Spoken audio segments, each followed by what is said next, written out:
Everyone, मैं नीलम शुक्ला आप लोगों का स्वागत करती हूँ। आज मैं आप लोगों के लिए सामान्य ज्ञान के वीडियो लेके आई हूँ। ये मेरा पहला वीडियो है सामान्य ज्ञान का। आज से मैं सामान्य ज्ञान का स्टार्टिंग कर रही हूँ। तो सामान्य ज्ञान से जितने भी रिलेटेड वीडियो होंगे मैं आप लोगों के लिए लेके आऊँगी। सबसे पहले हम अपने देश के बारे में वीडियो लेके आए हैं। भारत देश में हम जिस देश में रहते हैं और जिस प्रदेश में रहते हैं हमें उसके बारे में जानना आवश्यक होता है। तो हम सबसे पहले हम केंद्र शासित प्रदेश के बारे में वीडियो लेके आए, क्योंकि बहुत सारे नए अपडेट हुए हैं केंद्र शासित प्रदेश में। जैसे 2019 में देखे होंगे 2 नए केंद्र शासित प्रदेश बने हैं। पहले एक था जम्मू कश्मीर था, लेकिन उसको 2 पार्ट में डिवाइड कर दिया गया है, लद्दाख, और एक दूसरा कौन सा है, जम्मू और कश्मीर। तो इसी प्रकार से बहुत सारे अपडेट हुए हैं। तो उसके साथ साथ कुछ नए राज्य जो केंद्र शासित प्रदेश हैं उनका भी विलय हुआ है। लोगों को लगता है, ज़्यादातर लोगों को पता होगा कि 7 केंद्र शासित प्रदेश है, ज़्यादा लोगों को पता है कि 9 केंद्र शासित प्रदेश हैं। तो 7 या 9 केंद्र शासित प्रदेश नहीं हैं। अब कुछ राज्यों का विलय हुआ है, केंद्र शासित प्रदेशों का विलय हुआ है, जिसके साथ ही हमारे जो केंद्र शासित प्रदेश है, भारत देश के जो केंद्र शासित प्रदेश है उनकी संख्या 8 हो गई है। चलिए जानते हैं। देखिए, केंद्र शासित प्रदेश किसे कहते हैं। देखिए, ऐसा प्रदेश जहां सीधे तौर पर भारत सरकार का शासन चले और भारत सरकार द्वारा बनाए गए कानून के तहत काम होता है।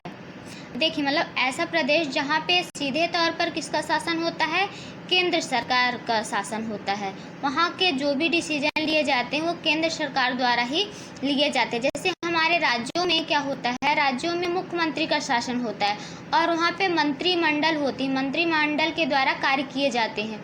लेकिन जो हमारा केंद्र शासित प्रदेश है, तो केंद्र शासित प्रदेश में जो भी कार्य किए जाते हैं, जो भी डिसीजन लिए जाते हैं वो सीधे तौर पर भारत सरकार द्वारा लिए जाते हैं और वहाँ जो भी कार्य किए जाते हैं वो राष्ट्रपति के द्वारा ही किए जाते हैं। मतलब जो भी वहाँ पे कार्य होते हैं वो सीधे राष्ट्रपति के हाथों में रहते हैं। देखिए, 2 केंद्र शासित प्रदेश है, जैसे दिल्ली हो गया और पांडुचेरी।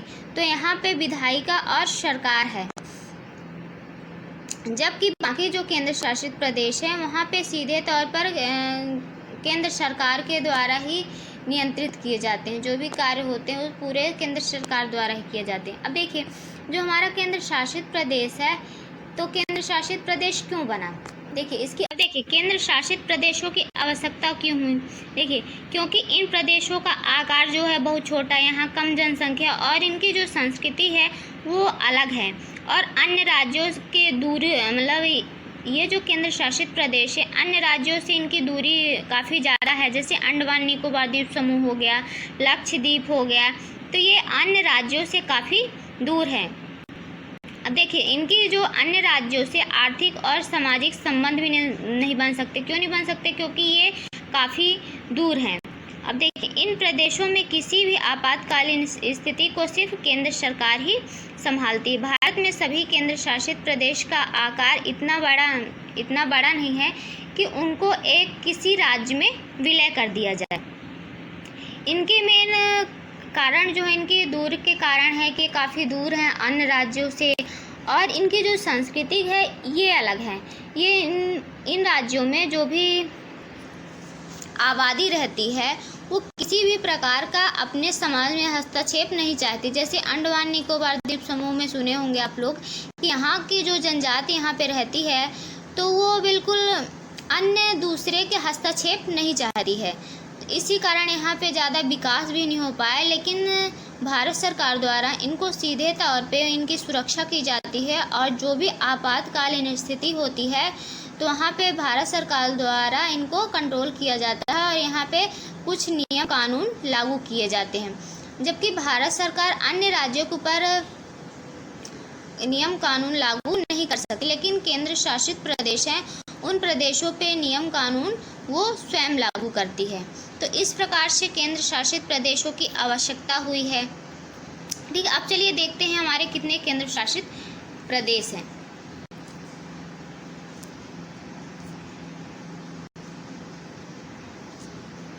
देखिए, हमारे 8 केंद्र शासित प्रदेश हैं। जैसे मैं आप लोगों को पहले ही बता चुकी थी कि हमारे जो भी केंद्र शासित प्रदेश हैं, पहले कितने थे? 2019 के पहले 7 केंद्र शासित प्रदेश थे। इसके बाद क्या हुआ? 2019 में ही अगस्त में जब जम्मू कश्मीर में 370 हटाया गया, तो उस टाइम पे 2 अन्य राज्यों का गठन किया गया, 2 अन्य केंद्र शासित प्रदेशों का गठन किया गया, जम्मू कश्मीर और लद्दाख का गठन किया गया। इसके बाद हमारे जो केंद्र शासित प्रदेशों की संख्या हो गई, वो कितनी हो गई? 9 केंद्र शासित प्रदेशों की संख्या हो गई। इसके बाद क्या हुआ? जो हमारा दमन और दीप है और ये दादर नगर हवेली है, तो यहाँ ये दोनों मतलब है तो अलग अलग केंद्र शासित प्रदेश पहले थे, लेकिन इनके बीच में ज़्यादा दूरी नहीं थी, लगभग 35 किलोमीटर की दूरी थी। और सरकार को क्या था, इनके लिए अलग अलग बजट बनाने में परेशानी होती थी। सरकार का जो खजाना था उसमें भी भारी होता था, मतलब दोनों प्रदेशों के लिए अलग अलग बजट बनाना पड़ता था। और समानता भी लगभग सेम ही थी, ज़्यादा कुछ असमानता भी नहीं थी। इसलिए इन दोनों केंद्र शासित प्रदेशों को एक दूसरे में विलय कर दिया गया है, एक दूसरे को जोड़ के एक केंद्र शासित प्रदेश बना दिया गया है, और इनकी जो राजधानी है उसको दमन कर दिया गया है।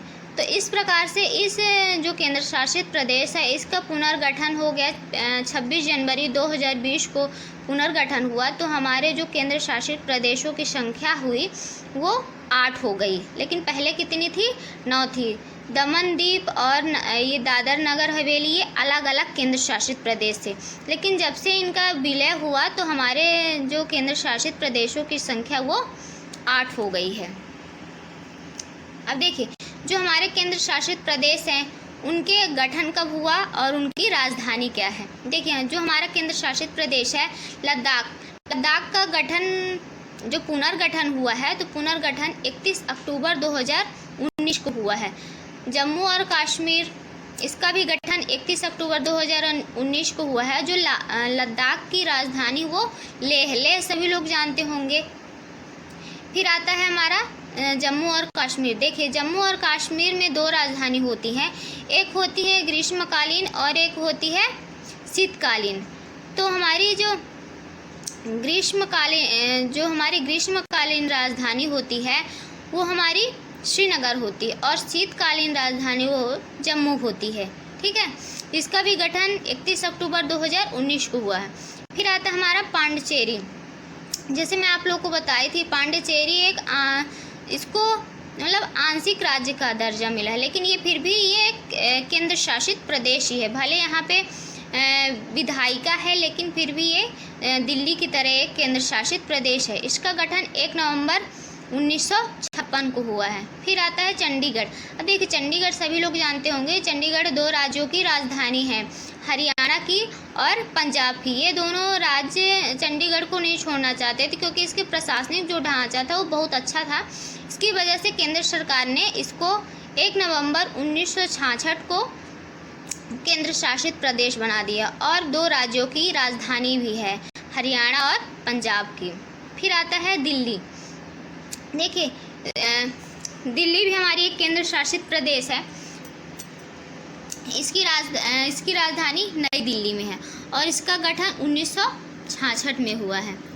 फिर आता है दमन दीव और दादर नगर हवेली। जैसे मैं आप लोगों को बता चुकी हूँ, ये पहले अलग अलग केंद्र शासित प्रदेश थे, लेकिन 26 जनवरी 2020 को इनका पुनर्गठन करके एक कर दिया गया है, और इसकी राजधानी दमन है।